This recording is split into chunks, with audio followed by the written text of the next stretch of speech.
Pozdrav narode, dobrodošli na moj kanal. Ja sam Radoslav i u ovom video klipu vidjet ćete kako ćemo istanjirati i posejati strnjište od raži i kako ćemo pokušati da dobijemo 2 žetve za 1 godinu, tako da bi ovi stočari mogli da proizvedu dovoljno hrane za svoju stoku. Da odmah razjasnim situaciju, znači ovdje je bila jesenas posejana raž, ona je sada pokošena i urađena da li silaža ili izbalirana, nisam sad siguran. I sada kao što vidite ja tanjiram ovo i posle tanjiranja bit će posejana sudanska trava od koje se nadam se će biti neki otkos i da će moći da se iskoristi također i ona za ishranu životinja. Uživajte!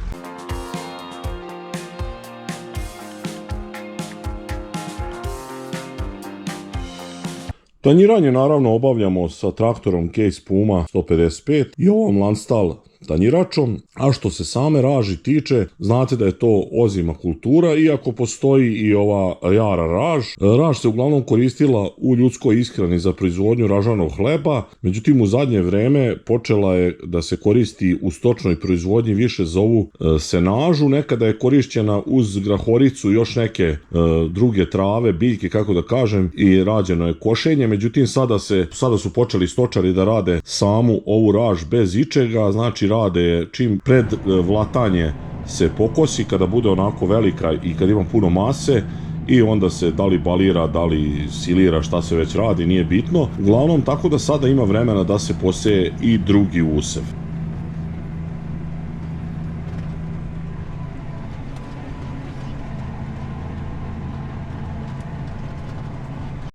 Evo, kao što možete vidjeti, prva operacija, naravno, tanjiranje. Tanjiranje ove njive gdje je bila ta raž. Raž je jako izvukla vlagu, vidite da je to suvo. Odmah idem 2 prohoda. Tako da nadam se da će 2 prohoda biti dovoljno dobra da se normalno poseje. Mislim, ja mogu posejati i ovo kako je daje, ali lepše će sigurno biti kada se 2 puta prođe.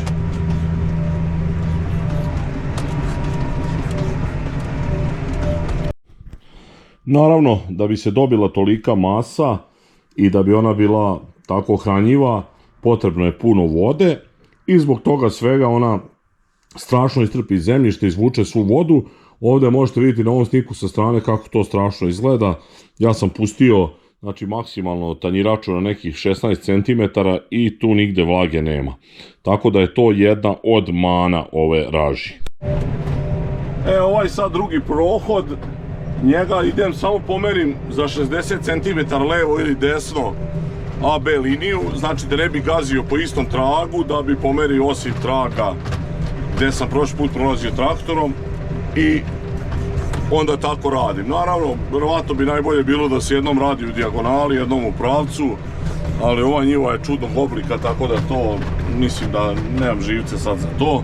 Uglavnom radim ovako, iz 2 prohoda, kao što vidite, to sad već nije loše i mislim da ću tu moći normalno da posejem. Vidjet ćete dalje detalje kako sve dalje izgleda i kako dalje radim. Teren nije baš ravan, evo vidite ovdje kako je strana. Međutim, to ne predstavlja neki problem, ali definitivno svuda je nenormalno ugaženo i jako je tvrdo. Tako da nije u pitanju sudanska trava, ne znam kako bi neka druga kultura uspela u ovakvim uslovima i da li bi uopšte preporučivao tako nešto da se. Međutim, sudanska trava, to je ono tropska biljka, izuzetno izdržljiva, tako da mislim da će ovo sve biti odlično za nju.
Evo sad možete odavde vidjeti, znači ovdje vidimo ovaj desni ugao njive, znači cijela njiva je završena, urađeno je tanjiranje i sada mi je preostalo samo da odem kući po sejalicu, po horš da zakačim i da krenem sa setvom.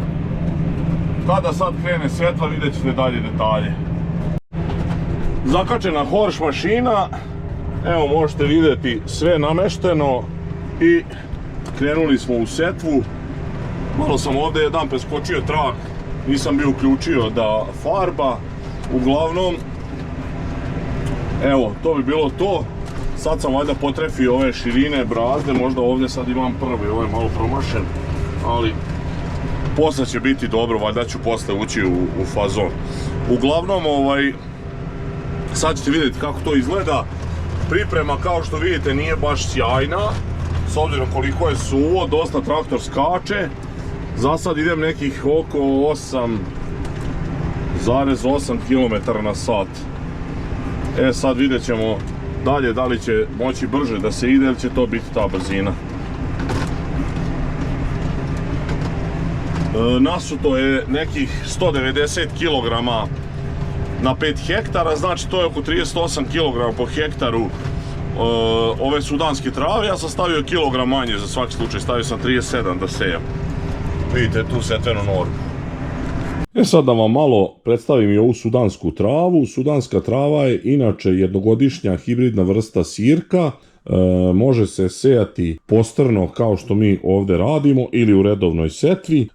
Također može da se koristi za silažu, a naravno može da se koristi i za seno kako će ovdje biti korišćena. Što se košenja tiče, neka preporuka je da se kosi kada dostigne visinu od 60 do 80 cm, to znači da ne zamatori previše stabljika, a jedan od bitnih faktora setve sudanske trave je to što je ona veliki potrošač azota, također dosta troši kalijuma i fosfora i mislim da je to jedna od najvećih grešaka koju prave naši poljoprivrednici, što kada seju sudansku travu ne bacaju nikakvo đubrivo i to sam vam već rekao, ona onda strašno iscrpi zemlju kao što izvuče vodu, tako dosta potroši i hrane i zemljišta.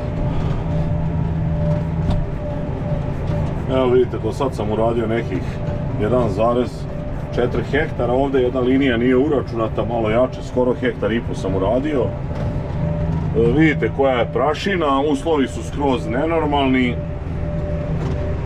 a kasnije ću ispričati sve te neke pokušaje postrne setve i pokušaj da se dobije neke 2 žetve godišnje kako su prolazili u našem kraju, a sad trenutno ne bih neću sad o tome da pričam, pošto ovdje je malo neravno, moram da pazim šta se dešava, da pratim, a kasnije ću vam to pričati. Uglavnom, ide za sada dobro, malo mi je tempo lošiji, znači idem nekih svega 1,8-1,9 hektar na sat, presporo ovo ide, posebno za ovu sejalicu, ali ne smijem brže, bojim se zbog leđa i ne želim da nešto slomim na traktoru ili da otkinem sedište ili da mi otpade monitor od drmusanja.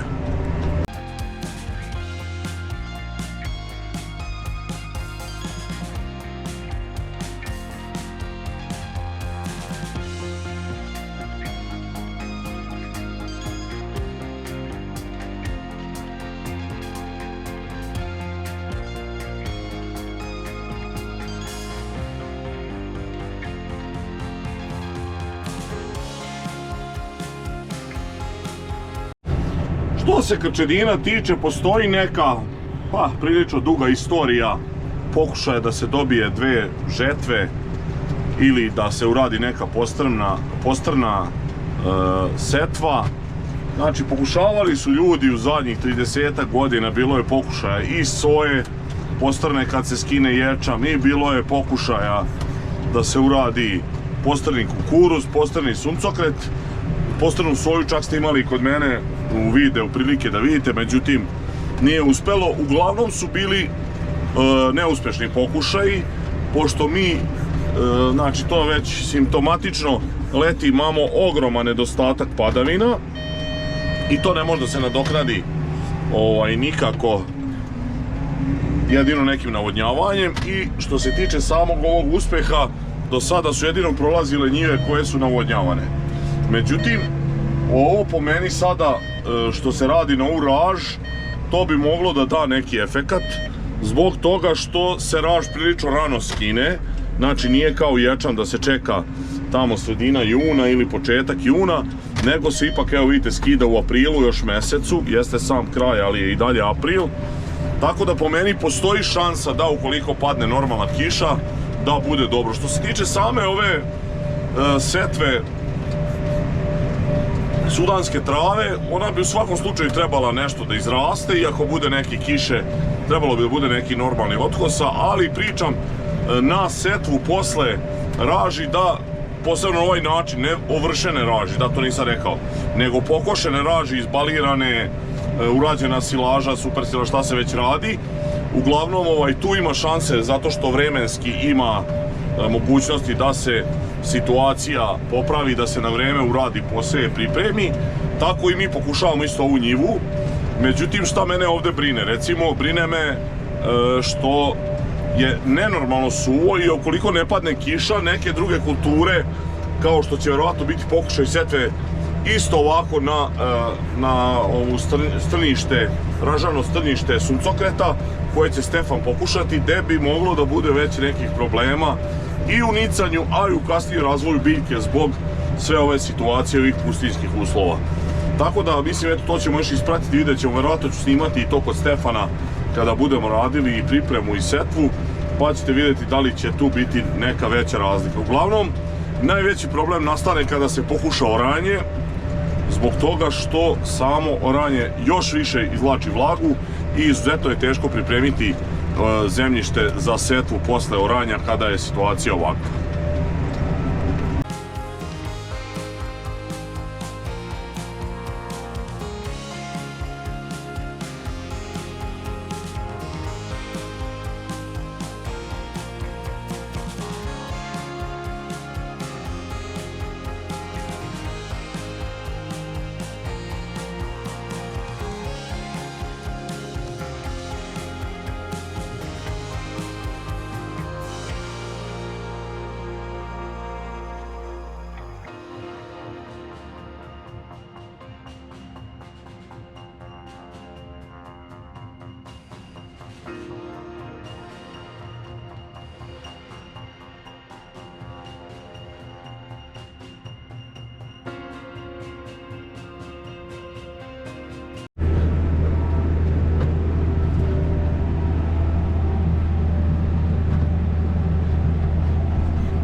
Sad prilično se drma, pa ne znam koliko dobro vidite.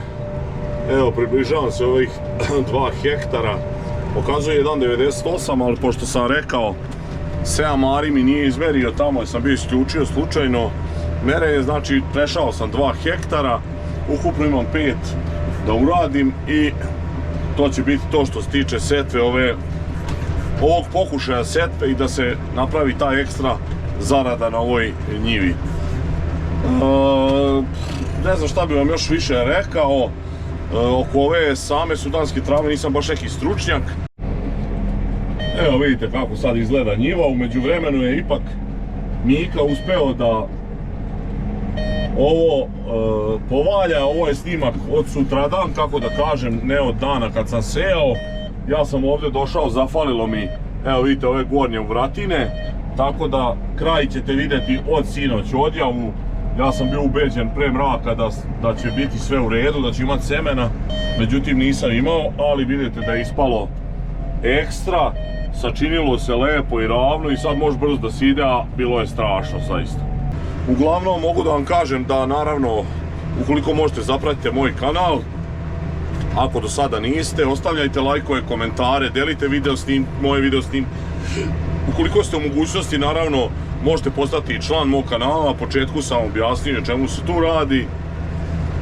Vidimo se u sljedećem klipu, nadamo se opet nekim zanimljivostima. Veliki pozdrav!